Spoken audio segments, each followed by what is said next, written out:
सभी को शुद्धात्म वंदन। आज के सोनगढ़ मैसेज में जो विषय है वो पूज्य गुरुदेव श्री के वचनामृत 258 बोल से लिया गया है। आइए इसका हम संक्षिप्त में भाव समझते हैं। संदेश है, जिस निज शुद्ध ज्ञायक वस्तु में मिथ्यात्व या रागादिक भाव है ही नहीं, उसमें रुचि के परिणाम तन्मय होने से मिथ्यात्व दूर होता है। अन्य किसी उपाय से मिथ्यात्व दूर नहीं होता। भीतर चिदानंद स्वभाव की अनंत महिमा भासित होकर उसका अनंत रस आना चाहिए। ऐसा करने से परिणाम उसमें तन्मय होते हैं। मिथ्यात्व टालने की यही रीति है।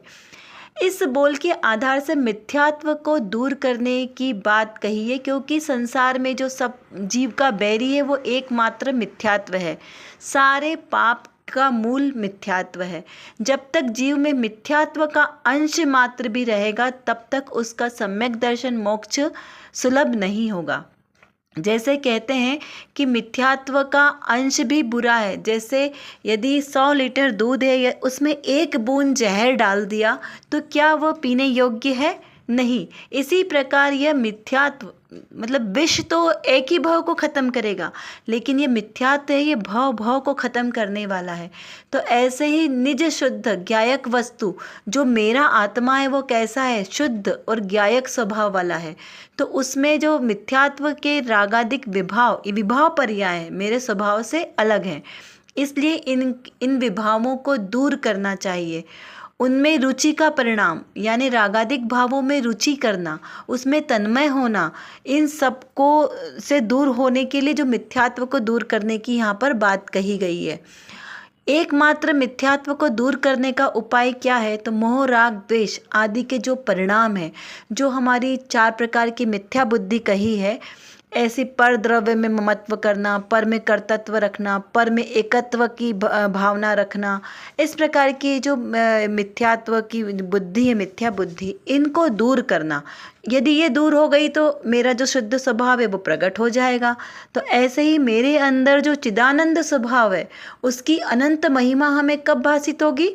जब ये मिथ्यात्व के परिणाम हमारे से दूर होंगे, और तभी आत्मिक आनंद यानी अंतर का रस आएगा। तो ऐसा करने के कारण ही हमें मोक्ष की प्राप्ति होगी और सच्चा सुख प्राप्त होगा। इसीलिए मिथ्यात्व को टालने की बात यहाँ पे कही है, और उसको टालने की रीति एकमात्र क्या बताई है? रागादिक भावों से दूरी, उनके प्रति अपनापन, एकत्व, ममत्व, भोक्तत्व बुद्धि को नहीं रखना। आज प्रसारित हुई सोनगढ़ की रत्न कणिका में एक श्रोता ने प्रश्न किया है, प्रथम भूमिका में जिज्ञासु जीव राग द्वेष के भाव को अपना माने या पुद्गल का माने? गुरुदेव श्री ने क्या आंसर दिया? जिज्ञासु रागादिक भाव अपने में अपने अपराध से होते हैं, ऐसा जानकर श्रद्धा से उसको निकाल दे। अर्थात ऐसी श्रद्धा करे कि यह रागादिक के परिणाम मेरे त्रिकाली स्वभाव में नहीं है।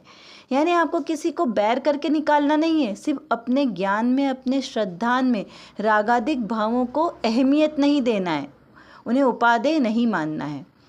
दूसरा प्रश्न श्रोता का, ज्ञानी द्रव्य दृष्टि के बल से राग को पुद्गल का मानता है, तो क्या जिज्ञासी जीव भी राग को पुद्गल का मानता है?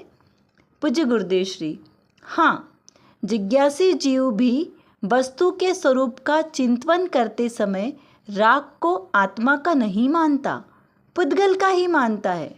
राग तो उपाधि भाव है, पर आश्रय से उत्पन्न होने के कारण मेरे नहीं है, पुद्गल का है, ऐसा विचार जिज्ञासु जीव करता है। यानी ये जो रागादिक भाव है वो मेरे नहीं है, हमें इस चीज़ का श्रद्धान रखना है। जो क्रोध, मान, माया, लोभ आदि के परिणाम आते हैं, ये औपाधिक भाव है जो कर्म के निमित्त से उत्पन्न होते हैं और अपने ज्ञान स्वभाव से के आश्रय से ये विलीन भी हो जाते हैं। यदि हमने बुद्धिपूर्वक इनको अपना माना तो ये हमारी आत्मा से आश्रव के रूप में बंध जाएंगे। और यदि हमने इनको अपना नहीं माना, जैसे क्रोध आया तो उसमें हम बहुत दुखी नहीं हुए, किसी ने हमें भला बुरा कह दिया तो उसमें हमने अपनापन नहीं किया, तो क्या होगा, वो जो आश्रव तो आए लेकिन वो बंध रूप प्राप्त नहीं होंगे। और इस प्रकार से हमारा आश्रव बंध का जो खाता है वो बंद हो जाएगा, ऐसा यहाँ पर विचार है। इसलिए इन रागादिक भाव को मेरे नहीं है, मेरे आत्मा के नहीं है, इस प्रकार मानने से संवर निर्जरा होती है और संवर निर्जरा ही परंपरा से मोक्ष का कारण है। इस प्रकार यहाँ पर इस बोल का अर्थ निकलता है। अब आज के प्रश्न आपको ऊपर स्क्रीन पर दिखाई दे ही गए हैं, तो आप उनका आंसर देने का प्रयास करें। आपको कितना समझ में आया? यदि आपको नहीं और भी कुछ जिज्ञासा हो तो आप कमेंट बॉक्स में लिखकर हमसे पूछ सकते हैं, हम उसका समाधान करने का प्रयास करेंगे। जय जिनेंद्र।